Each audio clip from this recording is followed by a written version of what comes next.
নমস্কার সকলকে, মায়ের হেসেলকে সকলে স্বাগত। আজকে আমি বানাবো নলেন গুড়ের পায়েস। আমি তার জন্য এখানে নিয়েছি 750 গ্রাম দুধ।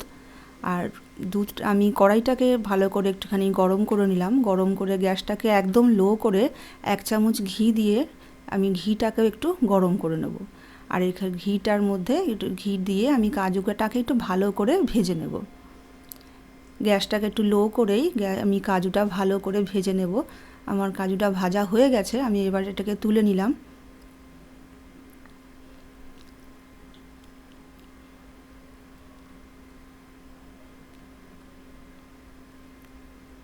আমি গ্যাসটা কিন্তু লোই করে রাখবো, আমি কিন্তু গ্যাসটা বাড়াবো না। ওর মধ্যেই আমি ওই কড়াইতেই আমি দুধটা পুরো ঢেলে দিলাম।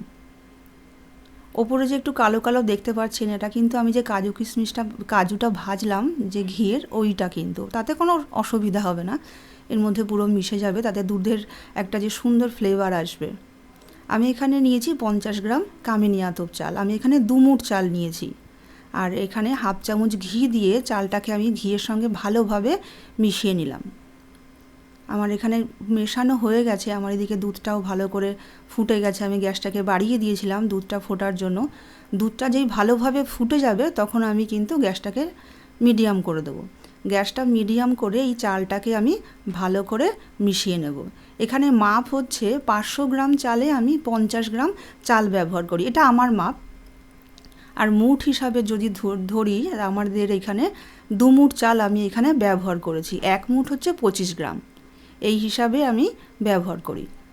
আমি এখানে দুধটা আরও 25 গ্রাম বেশি নিয়েছি যেন পায়েসটা একটু টেস্টি হয়। এইভাবে ভালোভাবে নেড়ে আমি 10-15 মিনিটের মতন ভালোভাবে মিডিয়াম করে গ্যাসটাকে এইভাবে নেড়ে নিয়েছি। ভালোভাবে এরকম নাড়তে থাকবো, না হলে কিন্তু পায়েসটা নিচ থেকে একটু দলা দলা মতন হয়ে যাবে। এইভাবে চালটা 90% মতন সেদ্ধ হয়ে গেলে আমি এইখানে 250 গ্রাম নলেন গুড় দিয়ে দেবো। এটা হচ্ছে আমার মাপ। চালে খুব একটা মিষ্টিও হবে না, খুব কমও হবে না। যদি আপনারা বেশি মিষ্টি পছন্দ করেন তাহলে আরেকটু গুড় দিয়ে দেবেন। 10-15 মিনিট গ্যাসটাকে একদম লো করে ভালোভাবে নেড়ে নেব। এইভাবে আমরা নাড়তে থাকবো। নাড়াটা কিন্তু বন্ধ করব না, তাহলে কিন্তু পায়েসটা নিচ থেকে ধরে যেতে পারে। গ্যাসটাকে একদম লো করে ভালোভাবে এইভাবে নাড়তে থাকবো।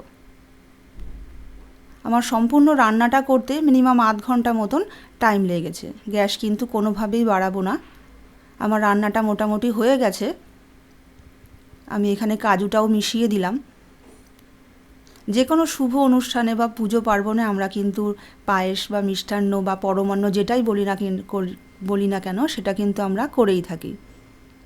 আমি এরকম পাতলা অবস্থাতেই নামাবো, আর কোনো ঘন করব না। কেননা এটা ঠান্ডা হয়ে গেলে আর একটু ঘন হয়ে যাবে।